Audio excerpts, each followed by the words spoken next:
This question is from CBSE 2025 Mathematics Compartment Examination.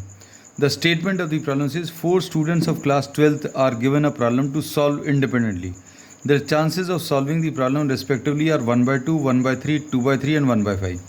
Find the probability that at most one of them will solve the problem. अब इसमें A, B, C and D, these are the 4 students. Now it is given in the question that probability of A solving the problem is 1 by 2, पहला वाला. Probability of B solving the problem is 1 by 3, दूसरा वाला 1 by 3. Probability of C solving the problem is 2 by 3, and D probability of चौथा वाला D solving the problem is 1 by 5. So this is given in the question. अब इसके बाद इन्होंने कहा है find the probability that at most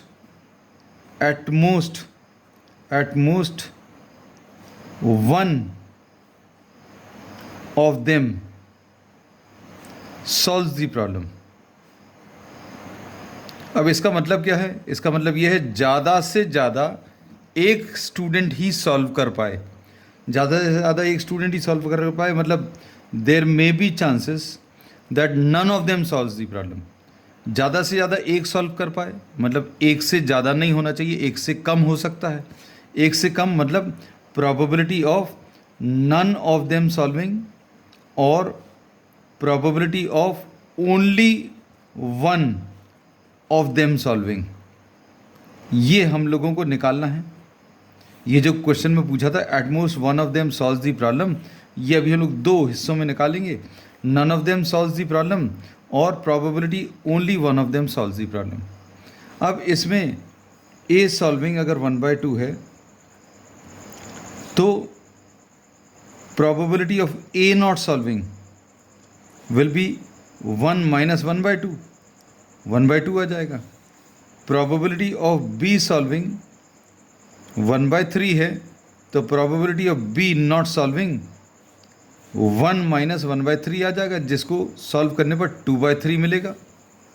probability of C solving is 2 by 3, so probability of C not solving will be 1 minus 1 by 3, 1 minus 2 by 3, sorry, this is 2 by 3, so this will be 1 by 3. Probability of D solving is 1 by 5, 1 by 2, 1 by 3, 2 by 3 and 1 by 5. So probability of D not solving will be 1 minus 1 by 5, जो कि solve करने पर 4 by 5 आ जाएगा. अब हम लोगों को क्या पूछा है? प्रोबेबिलिटी एट मोस्ट 1, इसका मतलब क्या है? Probability of none plus the probability of only one of them solving. अब नन ऑफ देम सॉल्विंग क्या आएगा? इसका मतलब है A not solving, B not solving, C not solving and D not solving. अब वन ऑफ देम सॉल्विंग का मतलब क्या है?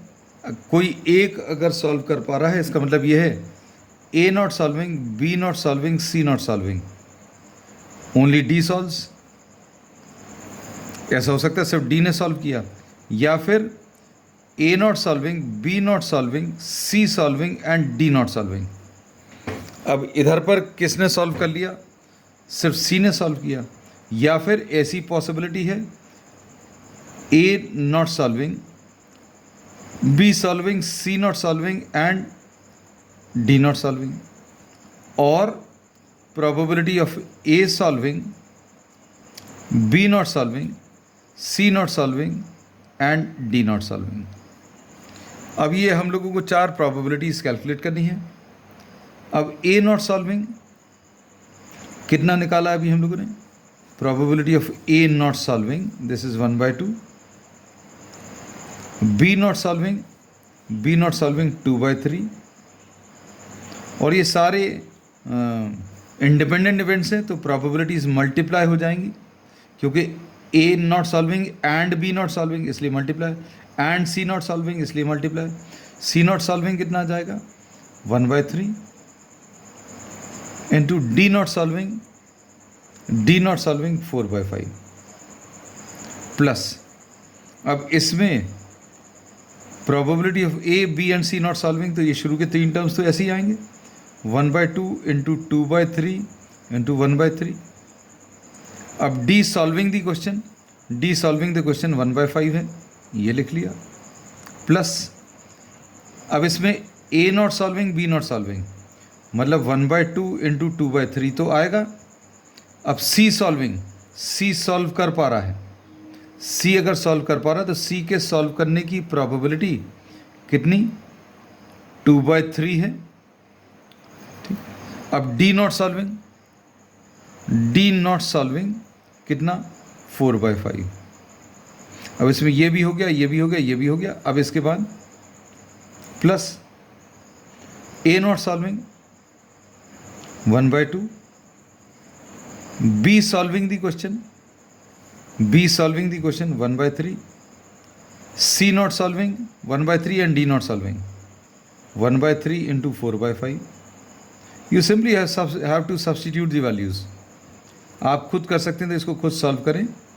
अब ए सॉल्विंग 1/2,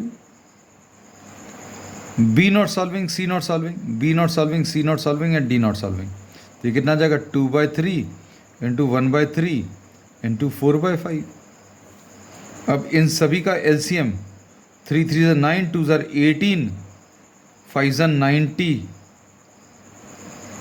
एलसीएम आ जाएगा 90 इज दी एलसीएम.